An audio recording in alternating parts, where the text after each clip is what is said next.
Good day, ladies and gentlemen, and welcome to the Tesla Motors Incorporated Fourth Quarter 2011 Financial Results Q&A conference call. During today's call, all lines will be in a listen-only mode. Later, we will conduct a question-and-answer session, and instructions on how to participate will be given at that time. If anyone requires operator assistance during the call, please press star, then 0 on your touch-tone telephone. And as a reminder, today's conference is being recorded. And now I would like to turn the program over to Jeff Evanson. Thank you, Matthew, and good afternoon, everyone. Welcome to Tesla Motors' fourth quarter and full year 2011 financial results Q&A session. I'm joined today by Elon Musk, Tesla's Chairman, CEO, and Chief Product Architect, and Deepak Ahuja, Tesla's Chief Financial Officer. We announced our financial results for the fourth quarter and full year shortly after 1 p.m. Pacific time today. The shareholder letter, financial results, and webcast of this Q&A are all available at the company's investor relations website at ir.teslamotors.com. Like last quarter, this call will consist of some brief remarks by Elon, followed by time for questions and answers. We will conduct the Q&A session live, so if you have not already done so, please log in now if you wish to ask a question. During the course of this call, we may discuss our business outlook and make forward-looking statements. Such statements are only predictions based on management's current expectations. Actual events or results could differ materially due to a number of risks and uncertainties, including those mentioned in our most recent Form 10-Q filed with the SEC. Such forward-looking statements represent our views only as of today and should not be relied upon after today. We also disclaim any obligation to update these forward-looking statements. And now let me pass the call to Elon. All right, well, welcome. I guess I'll just make a few comments. I'm incredibly excited by the sales and the interest in the Model X. When you introduce the product that is really groundbreaking and innovative, you don't necessarily know how customers are going to react to that, and they're reacting incredibly well. From a customer standpoint, the Model X was clearly a home run, and they've spoken with their dollars by putting down reservations on the Model X. And in fact, if anyone on the call is interested in a Model X, I recommend putting down a deposit soon, because this is by far the best-selling product in Tesla history, and by a significant margin. So it's just great. That's the main thing I wanted to mention. And then the other thing being that we've begun work on our first full Mercedes powertrain. Previously we've done the battery packs and chargers. Now we're doing an entire powertrain for Mercedes. As is Tesla policy, we don't comment on the details of powertrain agreements. We leave that to our strategic partner. So that's we'll leave that up to Daimler as to when they want to speak in more detail about that. But with those introductory comments, let's jump into questions. Thank you. Ladies and gentlemen, if you would like to queue up to ask a question, please press star, then 1 on your touch-tone keypad. Our first question comes from Amir Rozwadowski at Barclays Capital. Your line is open. Well, thank you very much, gentlemen. And Elon, on the discussion of the Daimler contract, I realize that you folks don't provide too much color in terms of the partnership, but in the past you have highlighted that you have a number of these discussions underway. Are these the folks that you had suggested could ultimately end up being a pretty significantly sized opportunity, or should we assume that is with someone else at the moment? Tricky question. I'll have to break that question apart a little bit. There are I do expect that this deal will be significant, and probably more significant than the sum of all deals we've done with Daimler to date. And that's about all I can say on that front. And then, are there other fields of significance in discussion? Yes, there are. Okay, that's very helpful. And then, if I may, you folks had provided some color in terms of where you expect your revenues to be in 2012, and certainly, as I think you've fairly been consistent that it's going to be fairly back half weighted to the launch of the Model S. I was wondering if you could give us some color in terms of the mix of the Model S reservations that you have so far. In terms of running the numbers, it does seem as though you're going to be delivering on the high-end versions first, and I'd love to hear sort of mix potential, what you guys are factoring in for ASPs for your deliveries for the year, or any color along those lines. Sure. So I do expect that is going to be weighted towards the higher-end versions of the Model S, and necessarily so for the Signature Series, which basically counts with almost all the options. And it's the first 1,000 vehicles. But then even beyond that, we then deliver a regular series with the 300-mile range, and then we drop to the 230-mile range, and then the 160-mile range version doesn't get delivered. We don't start deliveries on those until early next year. So that's necessarily going to shift the weighting towards the higher-end version of the Model S. We'll have, I think, a much better sense, and really quite a precise sense for that in the coming months as we'll release the configurator and see exactly what options people take. Okay, that's very helpful. And lastly, if I may, there's been a lot of questions around concerns on cash positioning, DOE loans among the industry at the moment. It seems from your prepared comments you feel comfortable with your current cash position and liquidity. I was wondering if you could give us a little bit of color in terms of how you view that progressing through the end of the year and into the beginning of next. I mean, do you feel that with the trajectory of the Model S at this point, you feel comfortable in terms of how that's going to sort of pan out for your cash burn situation currently? Well, I feel confident saying that Tesla does not need to ever raise another financing round in terms of need. It's possible that we may choose that we may want to do so, but importantly, we do not need to do so. At least by our projections.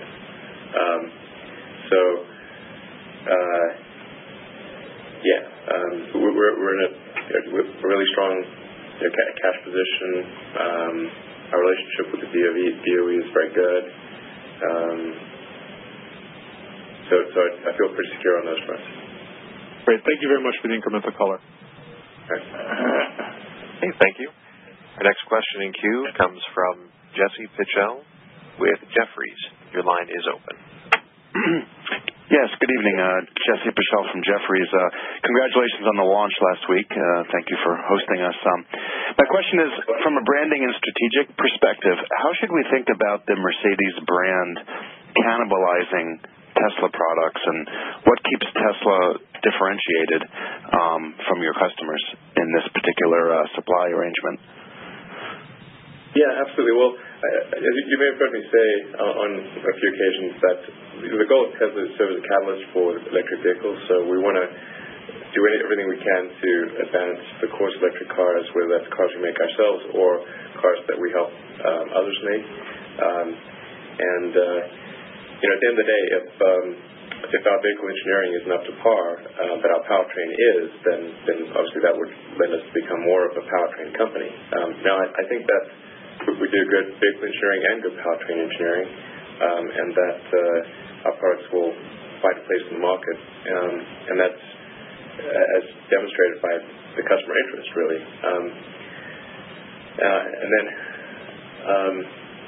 It's also important to bear in mind, like the new car market is something like 80 million vehicles a year. The Model S at full production, that's 20,000 vehicles a year. It's a very tiny portion of the market. So certainly, we're certainly not taking business away from, well, very much business away from partners, and nor are they taking much business away from us. So we're still at a small portion of the market. And when comparing vehicles, I think it's important to think about comparing, say premium sedans or premium SUVs, rather than thinking of, say, the Model S or Model X as competing against the set of all-electric vehicles, which range from golf carts to Nissan Leaf to whatever the case may be. That's not really what people think of. When somebody's looking at buying a Model S, they're considering that against something like an Audi A6 or A8, or against a Porsche Panamera, or BMW 5 Series, 7 Series. That's really tends to be the basis of comparison. Thank you very much. Okay. Thank you. The next question in queue is from Peter Christensen with Bank of America Merrill Lynch. Your line is open. Thank you. This is Peter in for Steve Milanovich. Elon, I was wondering if you can just give us some color on the range, the guidance range. Is that more of a function of Model S output, or the timing of development services revenue, and how does that tie into your gross margin outlook? Yeah, I'll leave Deepak to answer most of that, but I mean, certainly the bulk of the 2012 revenue is Model S related, but Deepak? Yeah, I mean, there are three elements to this, Steve. Obviously, the biggest one is our projection of 5,000 Model S's, which drives it, and then we have our own Roadster sales that we will have in Europe and in Asia. And beyond that, we have the powertrain components business with Toyota, and then some bit of development services revenue with OEMs. Great. And then I'm sorry. I was wondering if you can characterize the revenue opportunity, of providing a full drivetrain solution versus some of your previous programs, notwithstanding, a different battery size.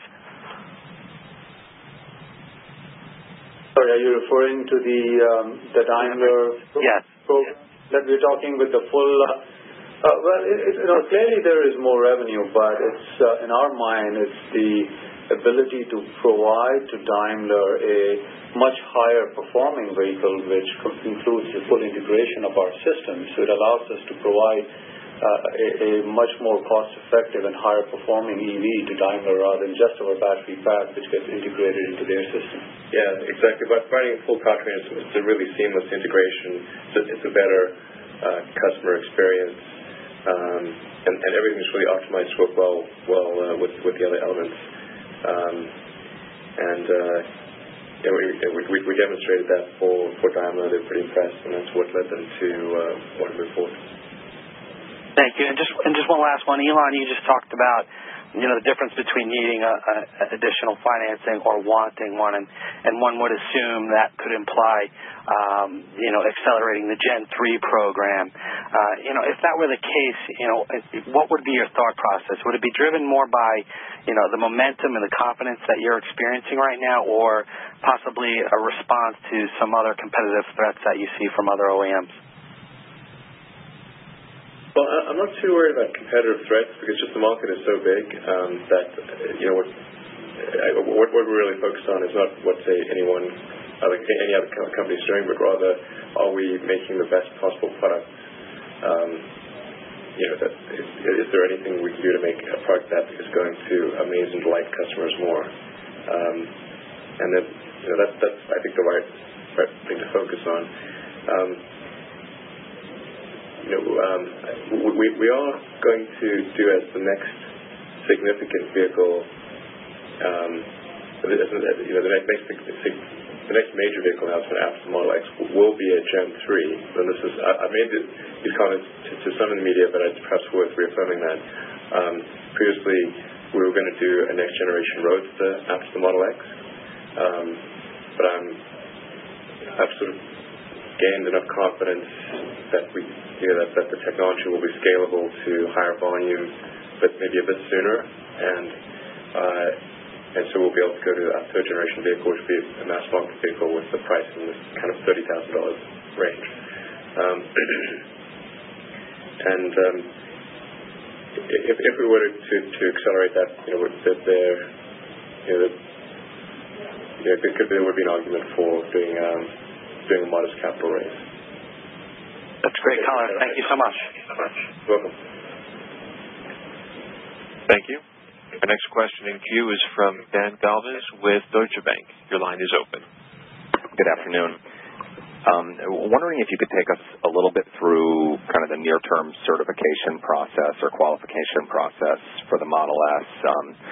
Just curious, considering that you're still have some dies arriving in the next couple of months, what are the key bottlenecks that could come up in qualification, and what level of vehicles need to be used to qualify for driving on U.S. roads in terms of whether it's a beta or a release candidate vehicle or something full with full dies, production intent parts from the factory?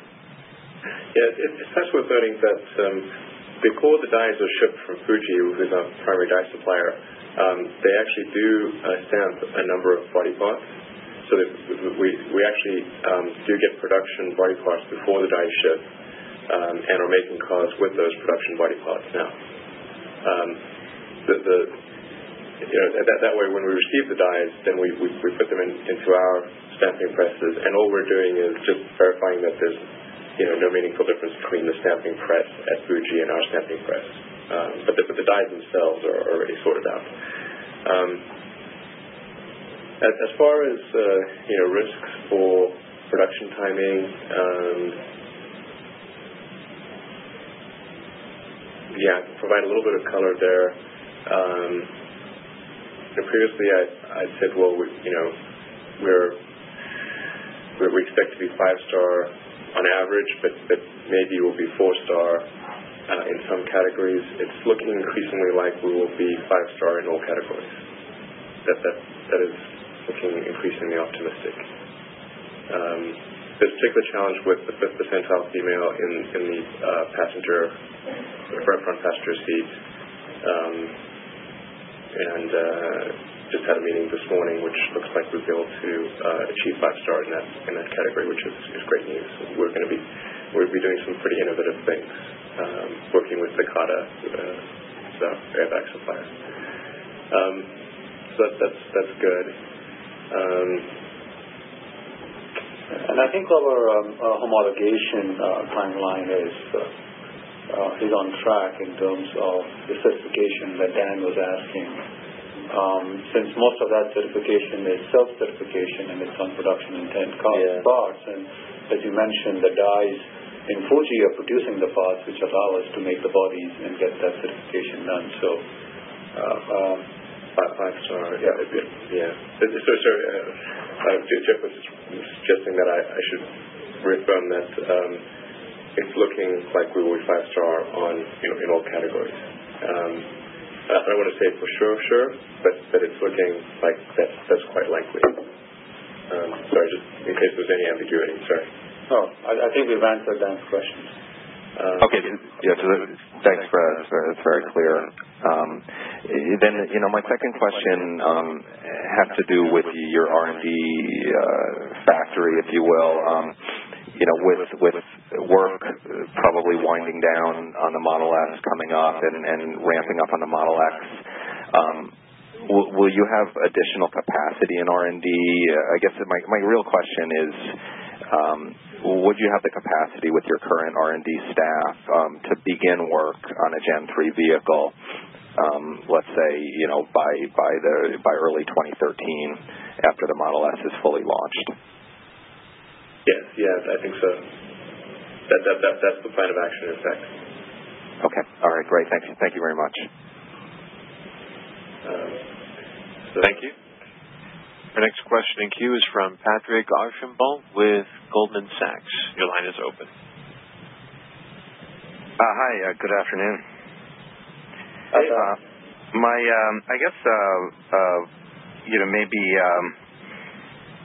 my first question would be, as we think about it, I think reading through here, it sounds like if you look at the R&D and CapEx plan for 2012, it's largely still Model S focused, unless I'm mistaken, right? I think the wording is that on the R&D front, by the end there is some X spending that picks up.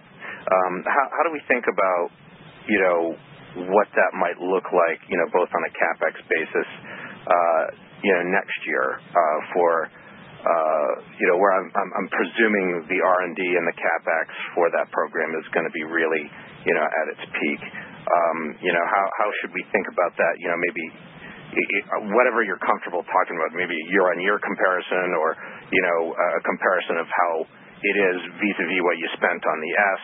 Presumably, obviously, it's a lot less because it's on the same platform. So just helping to dimension that. So, Pat, just to clarify, firstly, the R&D spending on the S should reduce in the second half, as we have said in the letter, not just towards the end of 2012, because once we go into the production of the S, a lot of our manufacturing expenses, pre-production, which are presently in R&D, will move into cost of goods sold.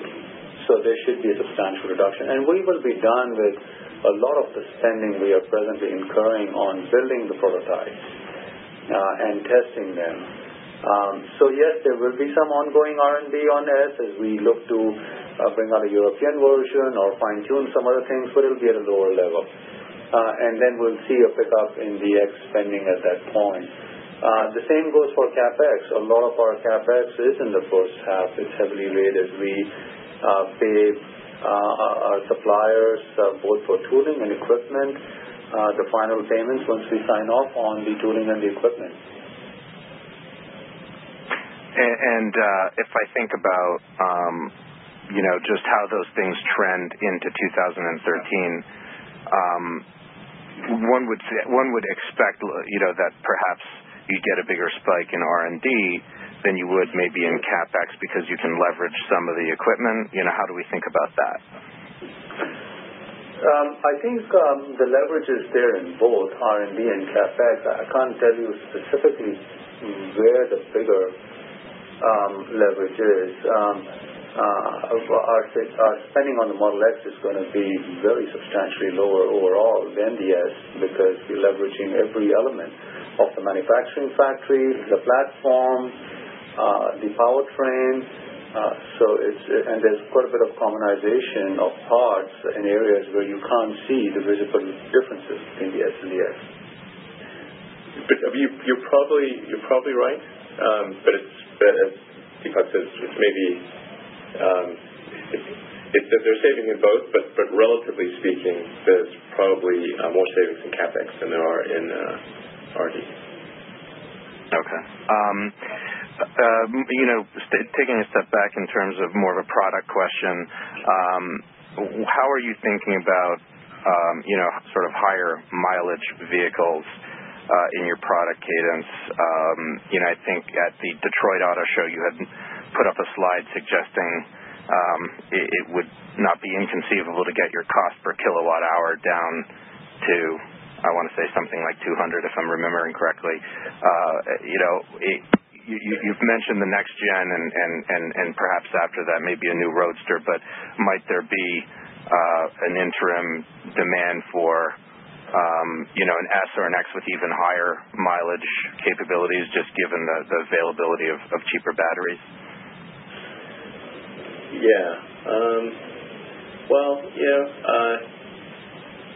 What's this like that phrase in Texas Hold'em, you never know what the Rubicon's going to be? Well, you never know. Could be.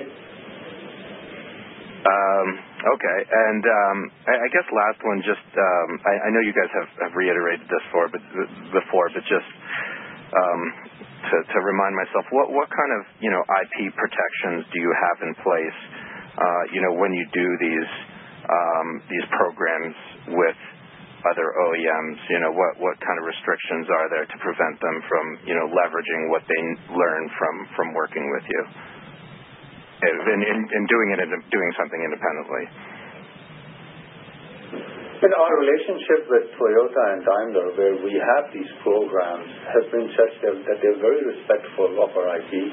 And certainly we don't see any issues where this relationship is based on their desire to do things the wrong way. I mean, we feel very comfortable. And as we grow that business, we will work at, if we get to very high volumes, we'll look at licensing and other opportunities to manage that growth. But at this time, we're not concerned about our IP in these relationships.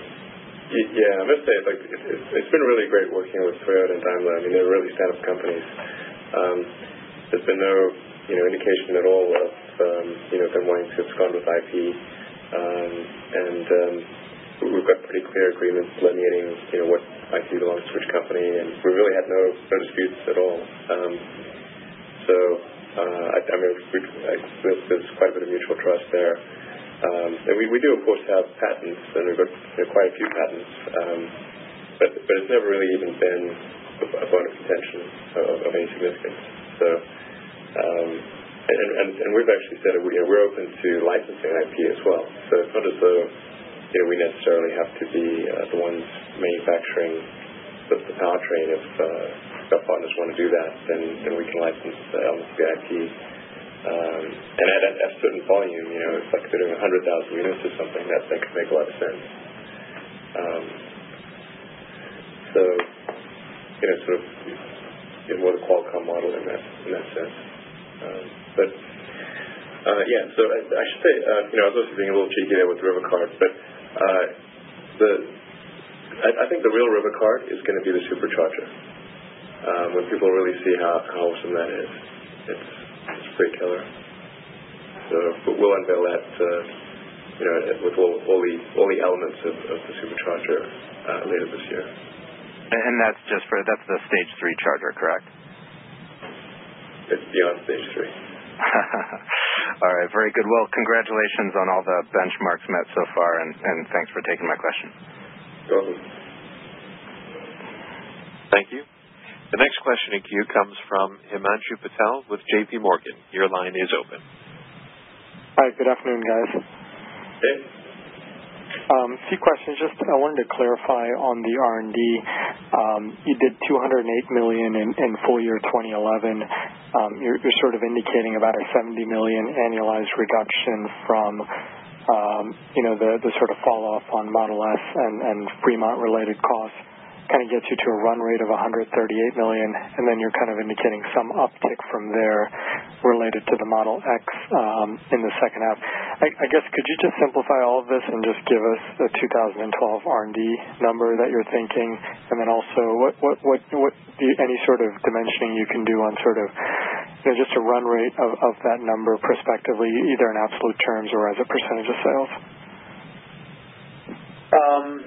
I think, Himanshu, we'll see some increase in Q1 and Q2 because we're just adding a lot more people in our manufacturing facility. And as we indicated in our letter, there's about $15 to $20 million of manufacturing-related expense that comes out in the second half once it moves to COGS.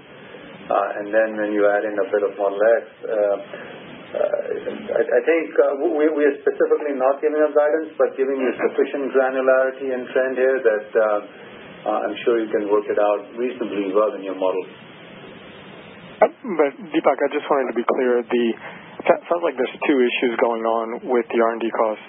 There's a reduction happening from just an accounting reallocation from R&D to COGS. And then there's sounds like another reduction happening from just the kind of, turning off, if you will, of elevated costs related to the Model S launch and the Fremont factory. And then my understanding was the $15 to $20 million per quarter reduction, which was kind of the genesis of my $70 million annualized comment. Is that related to the latter or the former? The former. I see. How much of so that's just those costs don't actually go away entirely. They just kind of get reallocated from R&D into cost of goods sold? That's right. Okay. And is there a reduction, sort of an overall, cost reduction in the corporation, regardless of where it gets binned on the P&L, just related to, the fact that the Model S development is behind you. You indicated that the X is going to be, considerably lower cost. Presumably a lot of the, costs related to getting Fremont up may have been hitting the R&D line as well. What is the sort of reduction associated with that, regardless of where it's sort of classified on the P&L? Yeah, there is a reduction related to that. You're absolutely right.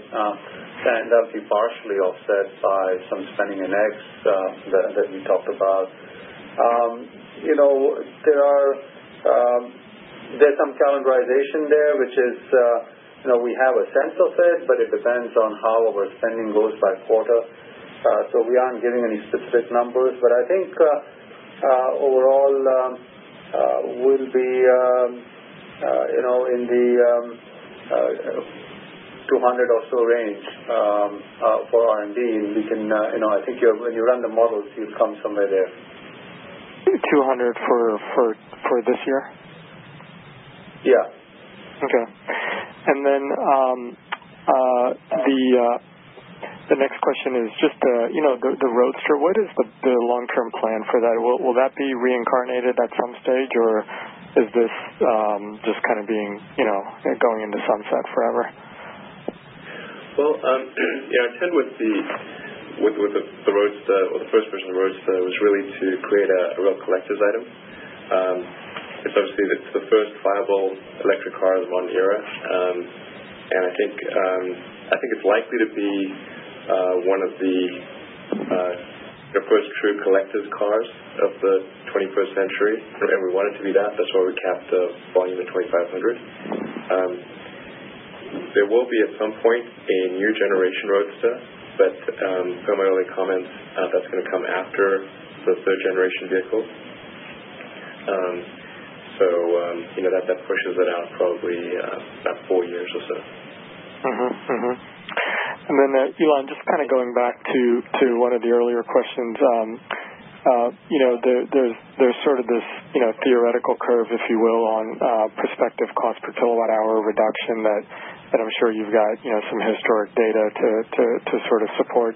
And then there's sort of the stuff you're working on right now that may just be in validation, and there's just it's a matter of time before you actually get there.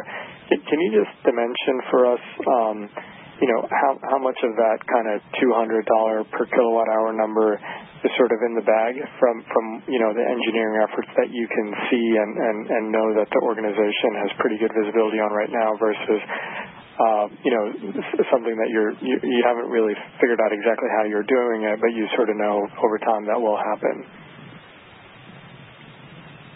Well, I'm not sure we've actually ever said anything about publicly about a $200 per kilowatt hour. So I wouldn't want people to assume that we have. I do think that cost per kilowatt hour at the cell level will decline below that, below $200, in the not too distant future. But I don't want to, then there's incremental cost for the pack, because the cost at the cell level is not the cost at the pack when all the pack safety systems are included.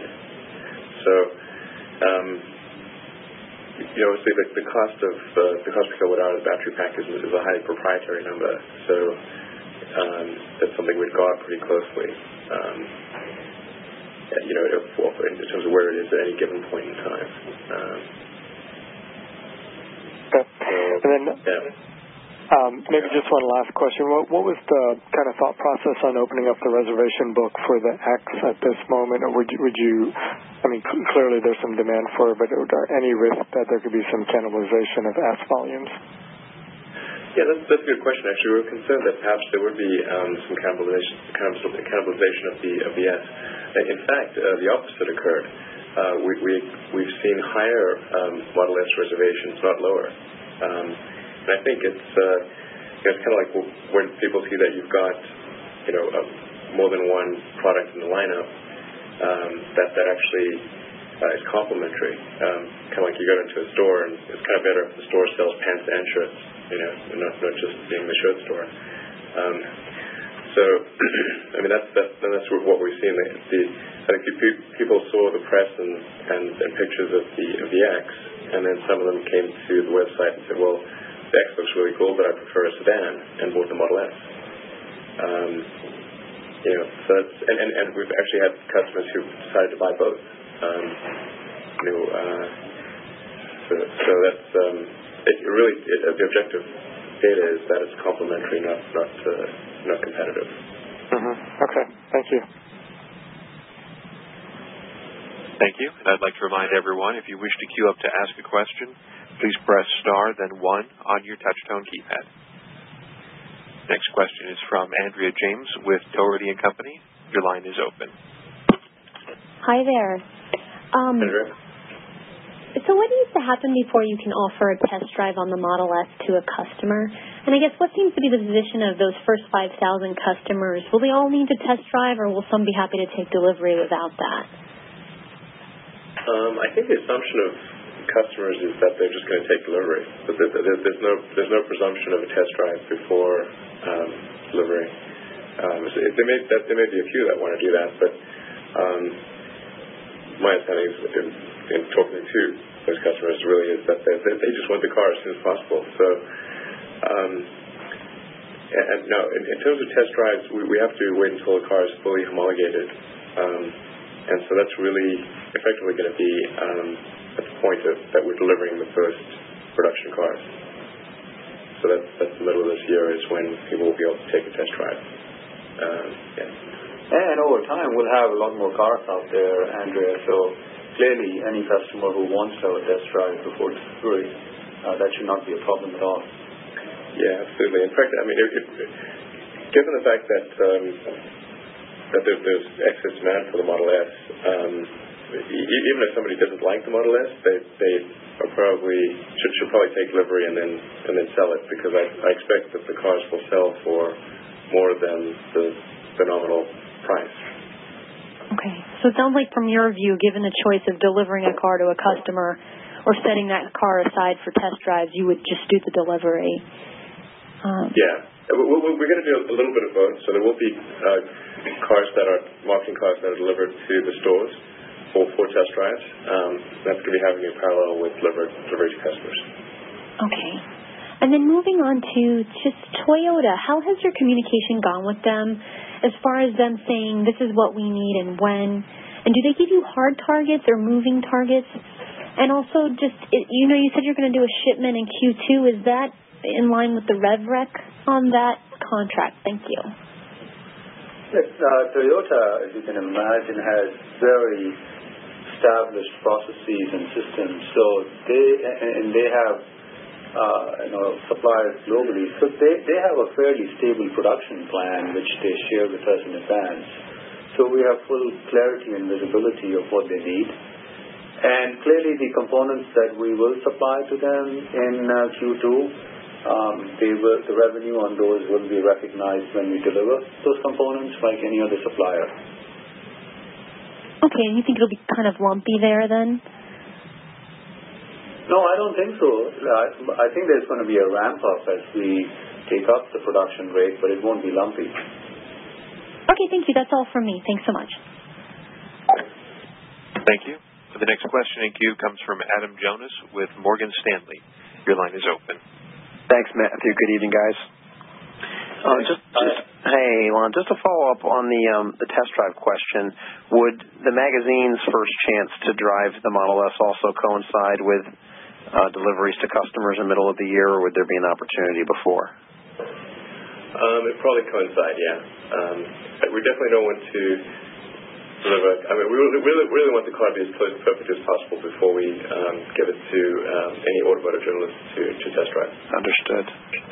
Deepak, in 2011, looks like your cash flow was just under negative $300 million or $290 million. Can you at this point confirm, given the assumption of 5,000 units deliveries of the Model S, that cash burn in 2012 should be significantly less than this amount? Well, still negative, but less negative. Yes, it will be. Our cash flow from operations here, clearly we have reservations in play as well as working capital needs, and in our case, as we ramp up, we can have some benefits in working capital, given the difference in payments to our suppliers versus payments that we collect from our customers. So, yes, it will be less than that. Great. Just a follow on the CapEx outlook, the 200 to 220. Any rough split of how much of that is related to final spending on the Model S versus early spending on the Model X, or the other buckets, which include retail or development work or early Gen 3? Any idea of a rough split? Well, we have, as you clearly said, we have the buckets of spending on putting new stores out there, service centers. We are also going to do some supercharging installations, as Elon mentioned, and then spending on the X. It's going to be, the majority is, I would say, S. I'd leave it at that. And I think that gives you enough granularity. I appreciate that. Just finally on the Model X reservations, it'd be nice if we could continue that daily amount.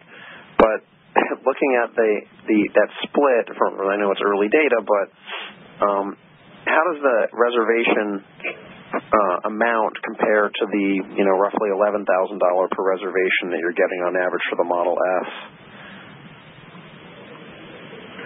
I guess you may be getting to that average because we collect $40,000 on the Signature Series and $5,000 on general production.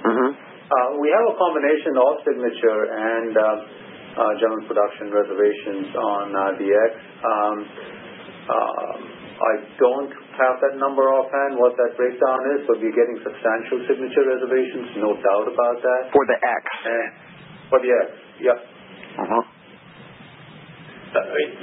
Absolutely. In the order, and presumably the order of magnitude difference on the upfront reservation for Signature X would be comparable to a Signature S versus the higher battery non-Signature S? Sorry. For the Model S, there's kind of regular series, which is a $5,000 reservation, and then there's Signature Series, which is $40,000. It's the same for the Model X. And the $5,000 number is independent of the configuration of the Model S. Understood. Okay. Thanks very much. All right, well. Thank you. Next question in queue is from Ben Kallo with Robert W. Baird. Your line is open. Hey, good afternoon, guys. A lot of attention is being paid onto the number of dies that you have in Fremont. Is it plausible that you don't have all dies there at the manufacturing plant and you're still stamping some parts with your partner, yet still delivering vehicles? I know that's not your best case scenario, but is that an option you would have to meet your delivery timeline? I think we have enough gap in between that we don't see that as a possibility. We expect just about all the dies, if not all of them, to be here by early Q2, which gives us enough time to fine-tune them and use them for the production cars. Okay. But would that be a possibility if something came up where you couldn't get the dies? There's always a possibility, yeah. Okay. We could always have a lot of parts produced at Fuji and have them shipped while the die is coming, but clearly that's not part of the plan. Okay. Could you talk about how you get to the 10,000 to 15,000 delivery number outlook for 2014? For the Model X? Yeah, for the Model X. I think... Yeah, we're just sort of scaling that as roughly half to three quarters of Model S. And it could be higher than that. I mean, I think there's, based on the demand we've seen thus far, probably will be higher than that. But we don't know how. I think it probably will be higher than that. So difficult to speculate as to an exact number, but it's maybe best to put it as a good conservative projection. I would say conservative projection, yeah. Okay, great. And then actually, finally, could you just talk about your 5-star rating and the timing around that. We don't need that 5-star rating before the cars can actually be sold. Is that correct? Should I understand like that? It could come after you start marketing the cars? Yeah. I mean, you do everything that's necessary to achieve the 5-star rating, and then it is officially awarded at some point after start of production. Yeah. But you pretty much know in advance what it's going to be. Yeah. And to your point, you're right. We don't have to have a 5-star rating to get the car in production. It's our goal to get there. Yeah. There's no regulatory requirement. No, absolutely. I mean, really, our goal with the Model S was to create the safest car on the road. To be the safest car on the road, you really, you obviously want to aspire to 5-star in every category. And actually, there isn't a 6-star, but we aim for kind of a virtual 6-star to achieve the highest possible safety rating. Okay, great. Thank you.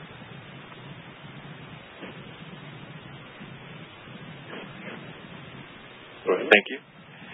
The next question in queue comes from Carter Driscoll with Capstone. Your line is open. Good afternoon, gentlemen. First question is around potential financing options. Obviously, maybe not quite as relevant for the S or the X, but maybe you could talk about what you're attempting to line up for more of a mass market Gen 3 vehicle. Oh, sure. I mean, we'd expect to have the full range of leasing and financing options that people are used to seeing for cars. Probably working with a number of large financial institutions to make that happen. We've had some very promising talks. But yeah, we definitely want to make sure that the cars are as affordable as possible. I think there's an argument actually that the appeal of electric cars on the leasing side is going to be greater than on the purchase side. I certainly see that in solar. It's much more appealing to have a solar system on a lease basis because people can then compare that correctly with the cost that they're paying from the utility. And since the cost of electricity is so much less than the cost of gasoline, it's really sort of, we're talking about an order of magnitude difference. By leasing the car and comparing, adding that cost of electricity versus comparing the lease cost of a gasoline car and the price of gasoline, which is likely to be increasingly expensive, the value proposition to customers on a purely economic level is going to be that much more compelling. That's helpful. That's what I was kind of driving at, is in terms of the volatility of the residual value and using a much more constant kilowatt per hour price nationally than certainly differences regionally in gasoline prices.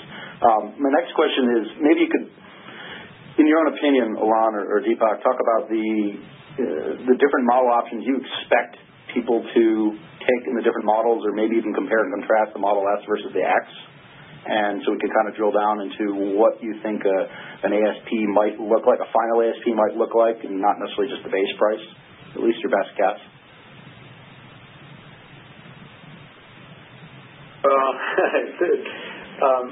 I think Ilan sort of answered that at a high level in one of the earlier questions that initially we will have the Signature Series, which is 300, or the 85 kilowatt-hour battery pack, and then we'll have the base 85 kilowatt-hour battery pack. In addition, we're going to offer the performance version, which we expect to have a fairly significant take rate given the specs on that. So between that and the options, we wouldn't be surprised if there's on average a $10,000 to $15,000 pickup above the base price, which is fairly normal in the premium segment. And then in 2012 it becomes a mix of sales, 2013 rather, becomes a mix of sales in Asia and Europe, where pricing structures are different and the content, what's standard versus optional is different. So as we sort that out for 2013, we'll provide more granularity. But I think 2012 is fairly clear, given our plans of launching the different series over time.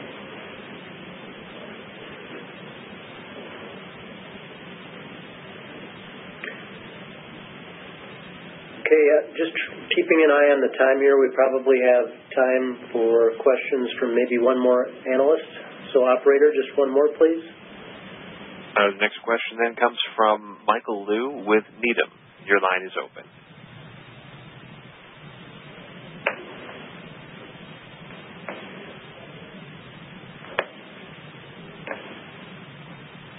Pardon me, one moment, please.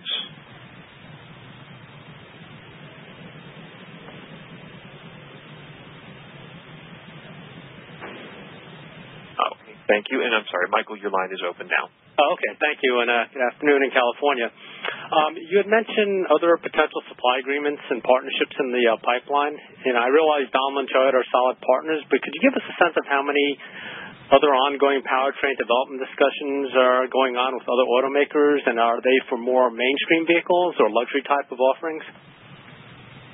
I'm sorry, but I can't give you any color on that. Okay. And also just